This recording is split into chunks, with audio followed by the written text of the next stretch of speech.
Actually, when Kennedy made his speech, I was in graduate school, and the space program was pretty far away. My objectives were to get a master's degree and go to test pilot school. So it really didn't have a big impact. You weren't thinking about the moon? Boy, that sounds interesting, how to do that. No, my focus was on going to test pilot school and flying airplanes. When did you get interested in being an astronaut? Well, I think when the opportunity came to apply to NASA for the third group of astronauts, I was at the Aerospace Research Pilot School at the time, which is sort of a graduate test pilot school. And the thing to do was to apply for all the programs that were going on. There were many, many programs at that time. Manned Orbiting Laboratory, Dinosaur, X-15. It's just a great time to be around. So apply to NASA and see if you can get in. Now, when did you know you were going to be getting your first flight? What flight was that going to be? Were you involved in the Gemini program? What was going on then? Actually, I started working on the guidance and navigation part of Apollo as the representative of the astronaut office during the early part of Gemini. And I was Capcom on Gemini 5, and when they came down, Cooper and Conrad, Deke Slayton got me at the back of the VIP room and said, "Say, I want you to switch jobs now. I'd like you to work with Neil on Gemini 8. That was it, and off we went. Now talk to me about Gemini. How important was Gemini, David? Would we have gotten to the moon without Gemini? Did it accomplish a lot? Oh yeah, absolutely. I mean, you had to have Gemini before you could do Apollo, because what Gemini really did was to define the operational procedures, the manner in which you conducted the mission, the rendezvous, the docking, and the long duration. It really verified the techniques and the concepts that we were going to use to go to the moon. What about medically? I mean, what did we really know then? From a lot of this audience, they don't understand. What did we know about people in space at that time? Did we know much? What questions did we have? Well, actually, at that time, in relative terms, we knew little. I mean, Mercury had a fair amount of understanding medically, but until you really got to Gemini 7 and the 14-day flight with Borman and Lovell, we really didn't know how the body would sustain that long a period, and we had to know that in order to go to the moon. What were the fears? Do you know? Well, I think the fears were just, could you perform after, say, a week in space up to the level that you expected to? I mean, by the time we flew on Gemini, they knew that your eyeballs weren't going to change. They knew you could drink. They knew you could sleep. So it was really, can you perform after that long a period in space? The answer was yes. So, all right, take me to Gemini 8. You're up there. Things were going fine. Describe what was happening and when the trouble hit, when the shit hit the fan, so to speak. Well, we were on I guess a pretty good high, having completed the first docking and trying to unstow things and stow things and get ready for dinner, and on the night side, pretty relaxed, out of contact with the ground, because as you probably know, during those days, we only had certain periods when we could talk to a ground station for 4 or 5 minutes. And all of a sudden, I looked over at Neil's panel and saw we were in a bank. I said, "Hey, Neil, we're in a bank." And he said, "Yeah, gee, what's going on?" And from then on, it was rather exciting for about 25 minutes when we had a thruster that failed on and off intermittently. We couldn't turn it off, and when Neil would try to use it, it wouldn't go on. It was a very confusing situation, which, interestingly enough, sort of started by us being on the wrong track, in that Mission Control had told us before we went out of range that they thought there was a problem with the Agena that we docked with, and the Agena had a lot of problems. So they sort of set us up to expect a problem with the Agena, and when we started this roll, which soon turned into a tumble, we thought it was the Agena, so we switched the Agena off and then the Gemini off, and it became a very confusing situation because nothing seemed to follow a pattern. But fortunately, Neil Armstrong, being the pilot that he is, he worked through the procedures and got everything settled down. We undocked. He stopped the roll on the reentry control system, and the mission rule says once you activate that, you have to come down. So it turned out to be a pretty normal reentry. Actually, we got pretty close to the planned target. And I always like to say that, the records in some cases are how close you are to the prime carrier. Neil and I still hold the record for being the furthest from the prime carrier, about 6,000 miles. Describe that sensation. What was going on in that thing at its worst? Well, when you're in a situation like that, you focus on the problem. And we were trying to figure out what the problem was. So looking at the instruments, because we're in the night side, and going through the procedures on the switches, you're pretty much focused in the cockpit on the panel, and you really don't think about the physiological sensation other than at the higher rates towards the end of the problem, why we started getting tunnel vision, because the spin and our bodies were going around the center of rotation of the spacecraft. But basically it seemed to happen pretty fast. I mean, even though it was going on for about 25 minutes from the time it started till it stopped, the high intensity periods were short, and we're just focused on the problem, solve the problem. Did you ever think you were going to black out? I mean, for most people, that's kind of like a wild merry-go-round ride. You really don't think about that. You know, you're thinking about the procedures. Is it the Agena? Is it the Gemini? What part of the Gemini? You know, how do you solve the problem? And you really don't consciously think, oh, I might black out, because you don't think you are. Good. Let's move on to, why don't you cut for a second? As you were getting into Gemini, or getting through Gemini, I should say, long about then, the scientists started to show up, the talk of the geologists and all that thing started to happen. And you guys are really focused on flying and engineering and aeronautics. Well, a very early part of the training, probably around 64 or so, we started having geology courses. I remember in a building at Ellington Field, which was sort of run down and hot in the afternoon in Texas, and we had these people come in and lecture about geology because, of course, we were going to eventually go to the moon. And I really didn't pay much attention to it. Flying was first on the agenda, and at the time I was doing a lot of flying with my good friend Charlie Bassett, and we'd sit in the back of the room and look at our watches to see when we could get back into an airplane. So we really didn't pay a lot of attention, but we watched it and we did what we were supposed to do and learned the terms and everything. It didn't really come together. It didn't feel like a solid language, but it was part of the course, so we jumped into that part of the course. Great. And there wasn't really any thought about a geologist coming. You know, when they picked up the scientist in '67, whenever it was, people said, well, Jack Schmidt's here, he's a geologist, he'll probably go to the moon. But I didn't pay any attention to that, really. I said, okay, fine, but I'm working for my ride. My focus is to learn how to fly this thing and get on down the road to see if I can get a lunar mission. Did you think that you needed scientists to go to the moon in those days, you, personally? Or do you think astronauts could do whatever needed to be done? Well, I think at that time most of us thought we could handle what needed to be done, which was really being a field observer, and I don't think we really were concerned about getting too deep into the theory of geology, if you will, but rather locating the rocks, taking the photos, and being field observers. So it didn't really seem to me that we needed scientists or geologists. And I think at the end of the day, we didn't. Let's talk about Apollo 9 and it's called a test pilot's feast. It doesn't have much notoriety. If you talk to the average citizen, Apollo 9, what was that? What was so special about Apollo 9, David? Well, it was probably the premier test flight of any space mission that flew, because we had so many new things to do. I was very fortunate to be with a great crew with Jim McDivitt and Rusty Schweickert, and we spent a long time on that mission, about 2.5 years, getting ready for it in one form or another. But it was the first Apollo rendezvous, first use of a lunar module, first docking of Apollo, first many, many things. And everybody had something they did individually. I got to fly the command module solo. I got to do a solo EVA, all pretty exciting. Rusty did the EVA, Jim did the rendezvous. There were just many things that had to be verified on Apollo, most of which had been done on Gemini, but they had to be verified with the Apollo hardware, the Apollo equipment, Apollo procedures. So it was sort of opening the door to go to the moon, and we had the first shot at that.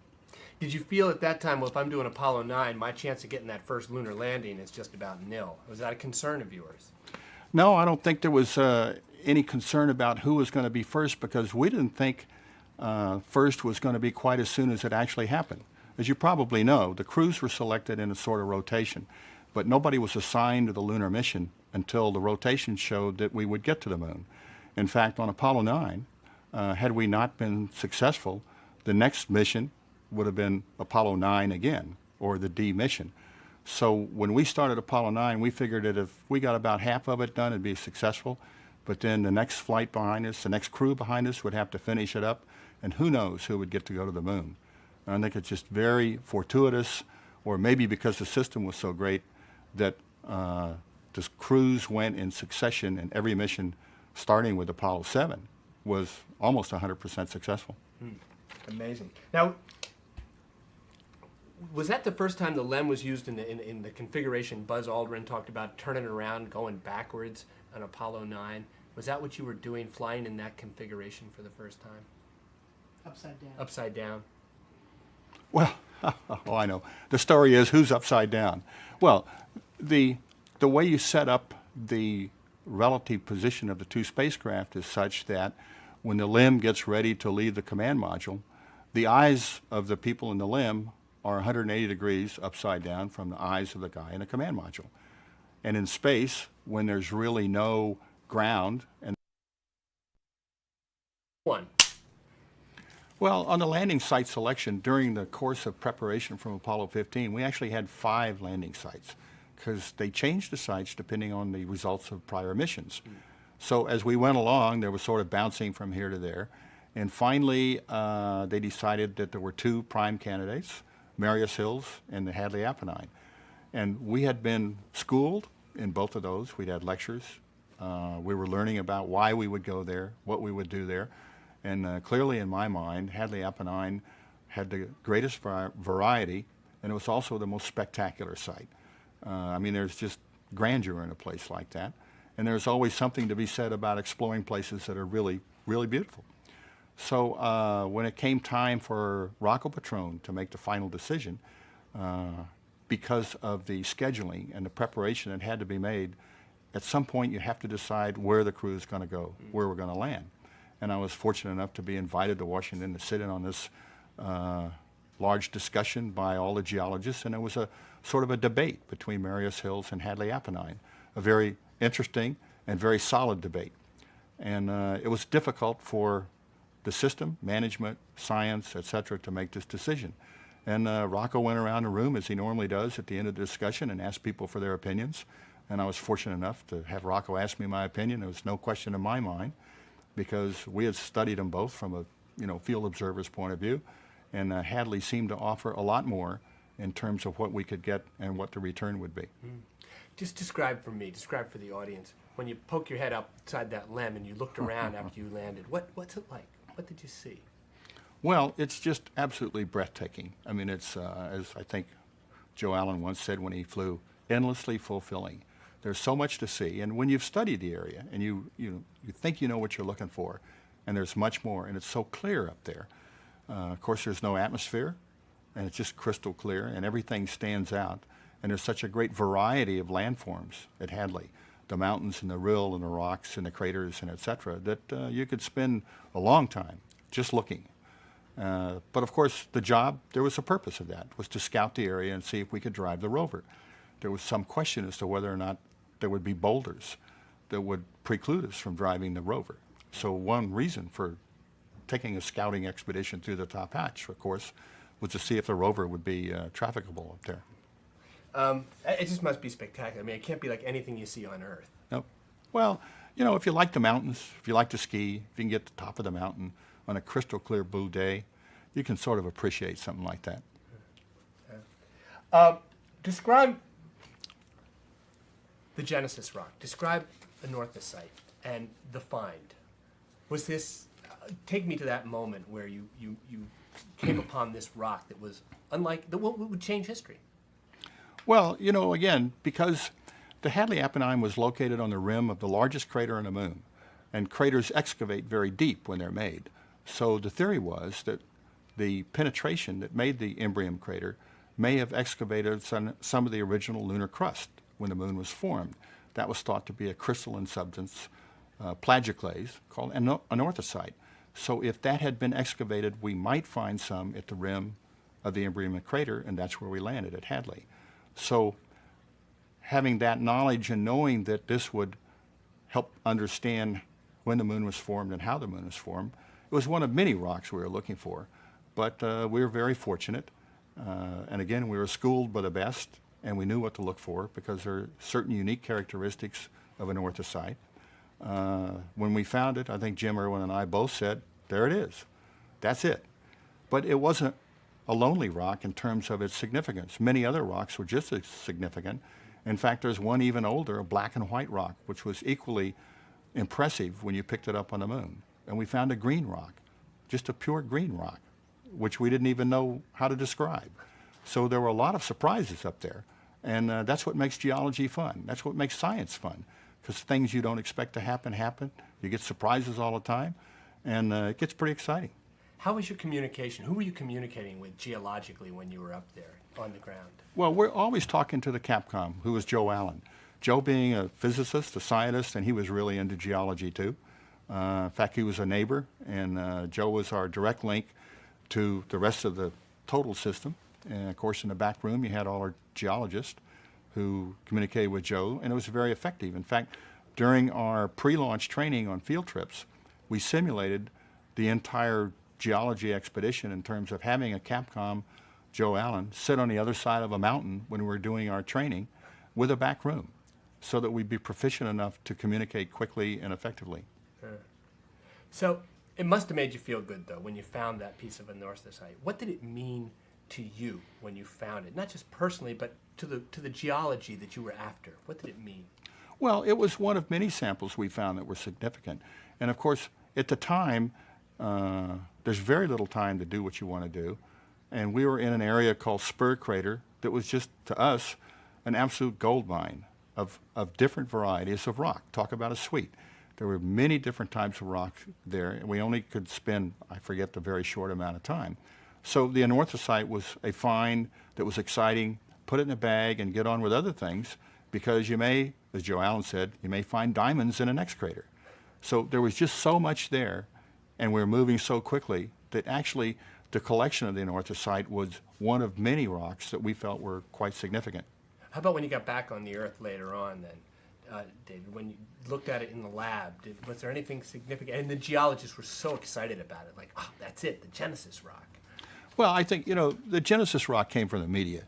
The geologists stick pretty much to what the science is. And as I mentioned, there were many other rocks that were quite significant. The black and white rock, the green rock, etc. So when we got back and got to the Lunar Receiving Lab and went down the row of the nitrogen containers for the rocks, very exciting to see our finds, because they were all significant. And everybody has, the various disciplines within geology, the subdisciplines, all were excited about different things.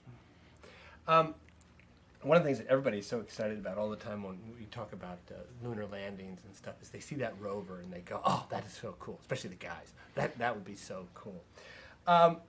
Take us about that. How did you get that thing deployed the first time? Did they make it easy for you? What was the advantage of having that rover up there? Where you look forward to driving it on the moon? Well, the big advantage of the rover was that we could cover a wide range of geological sites at one location where you land, which really means, in our case, we landed at 3 places, because we could drive the rover and we could extend our range.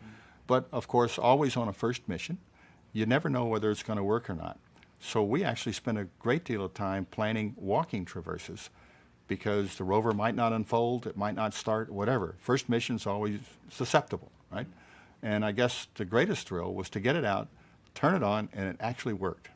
And I've got to say, it's just a marvelous piece of machinery because of the way it's folded. And of course, it's dormant all the way to the moon, and nobody really knows whether it's going to work or not from the time they stow it on the pad. So first, to get it out and it unfolds and locks up, and then to turn it on and have it work, pretty thrilling. How fast could you go in that thing?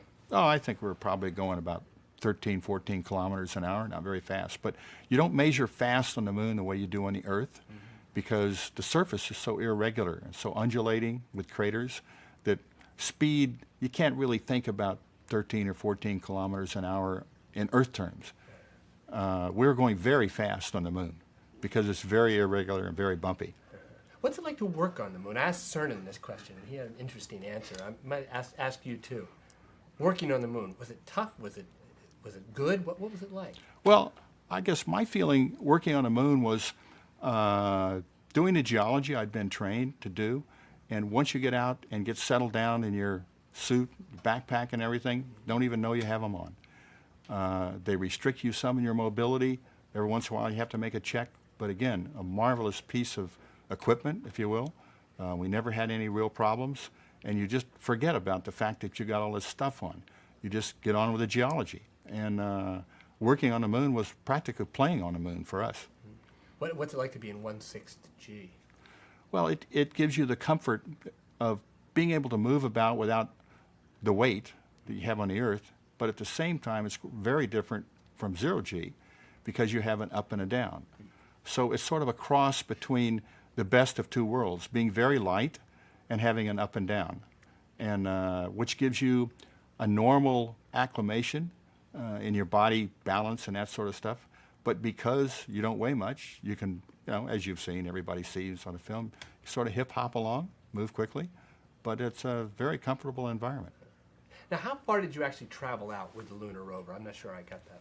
Well, I guess we probably went about 6 kilometers to the base of the mountain. I don't remember the exact numbers, but far enough that you're over the hill, out of sight of the limb. Because again, on the moon, because the moon is so much smaller than the Earth, the horizon is only about a kilometer away, whereas on the Earth, you're looking at, 12 or 13 miles. So it doesn't take long, even walking, to get out of sight of home base. And at that point, you have to be confident in your system to make sure you can get back. Just stop for a second. Do you think Jim Irwin, who's now passed away because of heart ailment, do you think that his problem started on the moon with what was going on? What happened up there with his system? Well, I don't really know for sure where his problems started, if they did. But while we were on the moon, his water bag inside his suit, and again, we were out for 7 hours. So when you're outside working hard for 7 hours, you have to have something to drink. The very clever NASA guys came up with a little bag of water inside the suit with a straw that you could, plastic straw, drink water. Well, the mission of Apollo 9 was really to go through a dress rehearsal for a lunar landing. And for the first time, the lunar module would be manned, which means that we launched with it. Then after launch, I took the command module and turned around and docked with the lunar module, pulled it out of the S4B. And then Jim and Rusty got in the lunar module. They activated it. We did some test firings of the lunar module descent engine, and then which demonstrates the landing capability. And in fact, we even demonstrated the lifeboat capability that was subsequently used on Apollo 13. That was in the planning in the early days.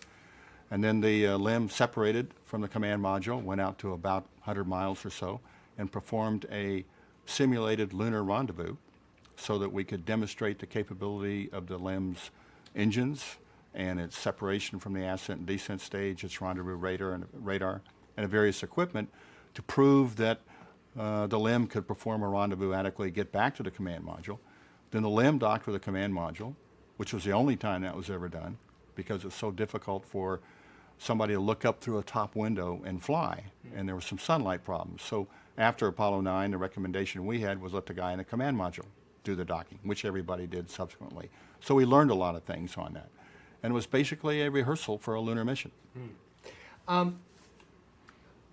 After that, when did you know what your next assignment was going to be? Because we're going to get into you're getting turned on by geology. So what happened after 9? Did you know you were going to get a lunar mission? Did you know which mission it would be? Well, very soon after Apollo 9, when we got back, actually I had a call to come over to Shepard's office. And he said, we'd like you to back up Pete Conrad on Apollo 12 with Al Worden and Jim Irwin. Great. So we became the backup crew to Pete and Dick and Al on 12. And actually it was a real benefit to us because we were able to learn the operational procedures of a lunar landing on the moon. I got to fly the LLTV, and we really followed, as you know, the backup crew was closely integrated with the prime crew. We tried to break their legs every chance we had. And, Pete likes to tell a story that had Neil not made it, he'd have been first on the moon. I like to tell the story that had Neil not made it, and had I broken Pete's leg, I'd have been first on the moon. But anyway, Apollo 12 backup was a great experience for us. We really learned a lot from Pete and Dick and Al, and I think it set us up, hopefully, for a lunar mission after that. Now, when did you get bitten by the geology bug? What happened? For a guy who kind of loafed in the back of the class, why did you all of a sudden get inspired? Well, I learned a fair amount during Apollo 12, because we went to Hawaii, had some geology trips. And even though 12 did not do a lot on the lunar surface, there was a reasonable amount of geology training. And it seemed pretty interesting to me, and I knew that the objectives of the subsequent missions would be more geologically oriented. And I think I really probably got most interested when we got on Apollo 15 and we found out we were going to have longer duration backpacks, long before we ever had a rover or they changed missions. And we found that we would have backpacks that enable us to stay out for 7 hours. Well, you've got to learn a fair amount of geology to perform for 7 hours. Seemed interesting then, and then about that time we were introduced to Lee Silver, who was going to be our professor, actually through Gordon Swan. Gordon Swan was the principal investigator on Apollo 15, and Jack Schmidt had, as you probably know, brought Lee Silver, suggested that Lee come in to teach. Gordon Swan, being the prince that he is, knows Lee, sort of stepped aside and let Lee take over, and I was just fascinated with the man. He's just a world's greatest teacher, a lot of fun. He took us out in the Orkopi Mountains here for a week and made geology fun. I mean, it was just really interesting the way he put it across. How did he do it? To give me an idea of what he would do. Well, he makes you work. He makes you think. You know, a lot of our early geology training was somebody telling us what the formation was and what the rocks were. What Lee Silver does, he says, what is this? And what is that? And why is it there? So he makes you think. And at the end of the day, if you've done it right, you're very satisfied. It makes you feel good. It's an adventure. So with Silver, you know, you sort of had this satisfaction when you did right. When you did wrong, he let you know about it. Then you weren't very satisfied, so you worked harder. But it was just fun being with him and fun learning about geology, because it's just a fascinating science. So you got turned on. Describe the field trip, the suite of rocks and that kind of thing. How you do that? I think that's a great story. His approach. Well, his approach was the suite of rocks is to gather up a handful, 6 to 12 rocks in an area that represent the geology of the area, and then tell why they represent the geology of the area. And it becomes a pretty interesting technique to be able to very quickly gather up these rocks and then explain what you see in the formations. We'd stop at a road cut, and of course on the side of the road, the rocks from a higher layer would fall down to the bottom, and if you picked up rocks that represented the various layers above you, you could tell a story about those layers without climbing up the side of the road cut. So this sweet idea was really, it was a grabber, because you could find, again, some satisfaction. Once you learned that if you picked up some sandstone that was light colored. You're up front. We're making good time here, Frank. Don't worry, we're all set.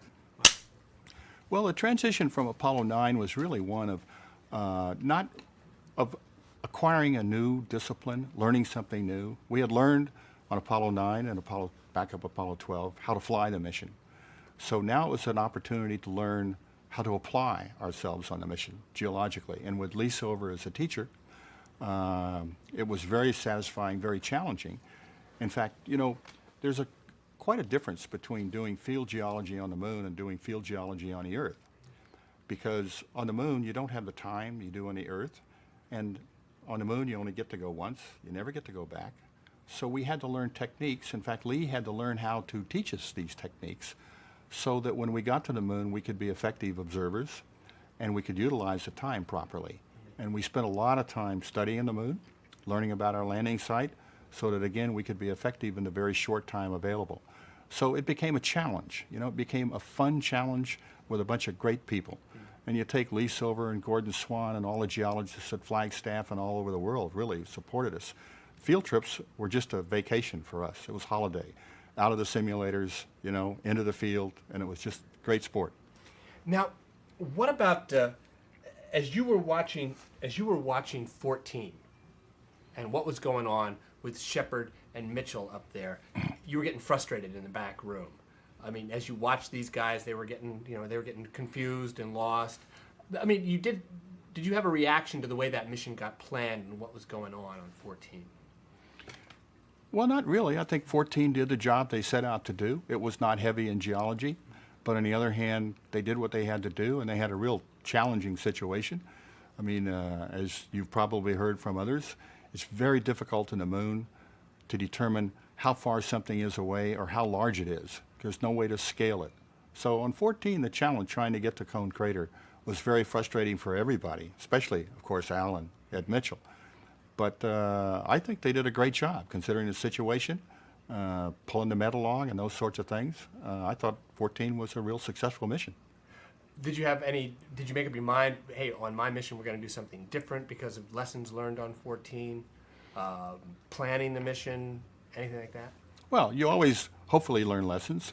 I guess one conclusion that we reached that we really didn't have to reach a conclusion was it might be better without the MET, the wheelbarrow. And it turns out we were fortunate enough to get the Lunar rover, so we never had to really resolve that situation. But everybody learns from every mission, and it's, you know, not just the struggles, but it's a learning experience that we apply from mission to mission. Now, what about the landing site for your mission? First of all, were you excited about it being the first J mission, and where you were going to go? Describe to me, where were you going to go? Why was it chosen? What was important geologically about where you were headed? Well, it's a long story. Hadley Apennine is probably, in my opinion, the most spectacular landing site on the moon that we could reach. There are other places that may even be better, but you can't reach them. So within the bounds of being able to land the lunar module and explore the moon for 3 days, Hadley Apennine is certainly the most interesting to me. It has a rill or a canyon, has enormous mountains, 15,000 feet above you. I mean, it's just an amazing place, which you can't really describe, and the photographs don't do it justice, but part of the fun of going to Hadley was learning about what was there, what might be there, what we should find, what the objectives were geologically, and the more you got into it, the more challenging it became, and the better adventure it became. What was your take on being the first J mission? Were you proud of that? Was that a big deal to you? Oh, of course. Being the first J mission, getting the first lunar rover, you know, first 3-day mission on the moon, and all in a longer duration backpack and all that. Of course, that was just a great opportunity, and we were really fortunate to be in the queue when it happened. What was different from the J missions and the other missions?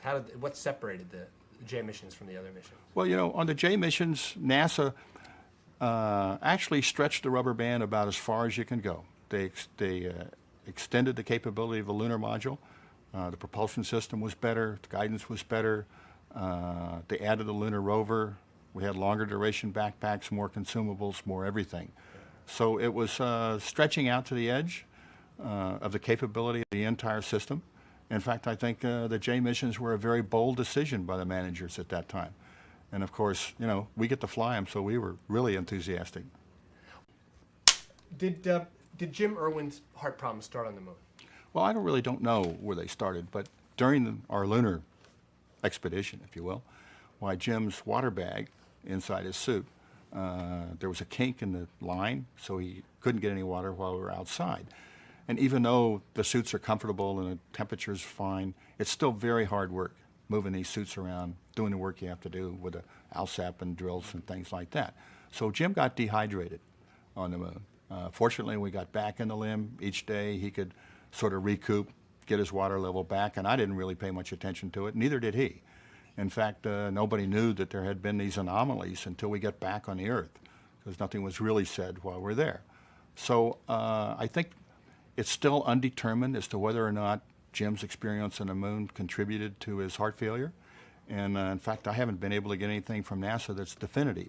If you read the books, if you read the reports, there was a problem on the moon, but nobody has really stepped up to see whether or not it caused problems later on. So I don't think anybody really knows.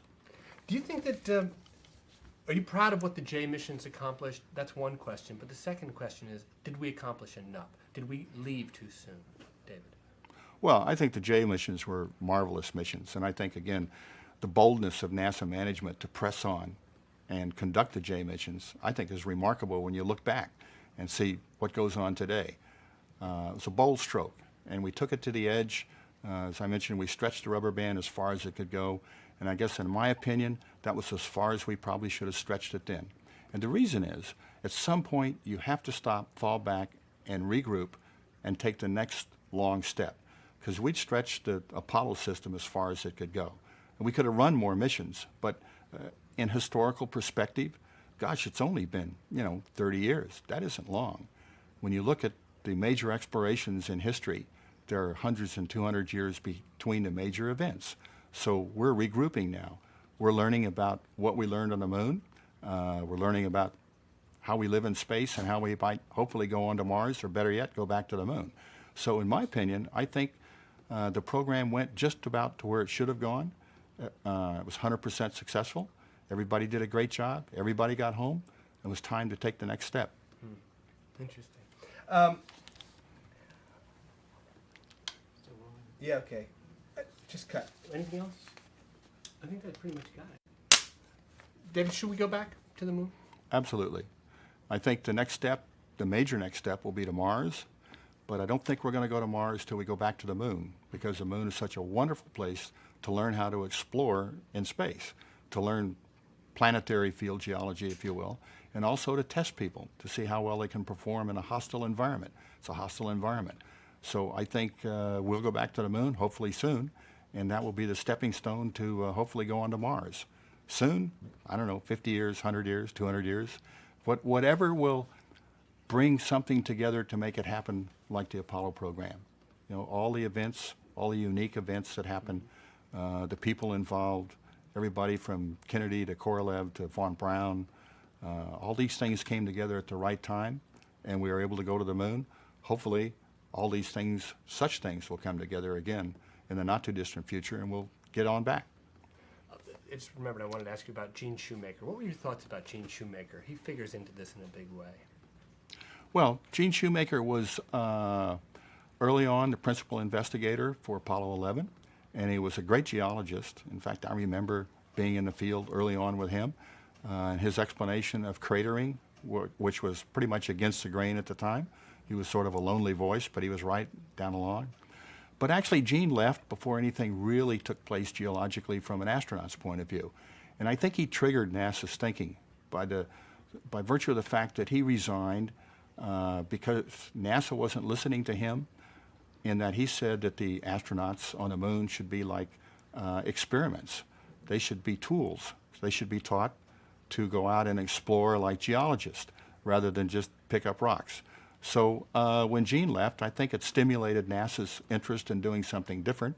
Fortunately, they put out bids for principal investigators, and Gordon Swan and Bill Mulberger won for the H and the J missions, and they're two highly skilled geologists, and they brought in the rest of the team.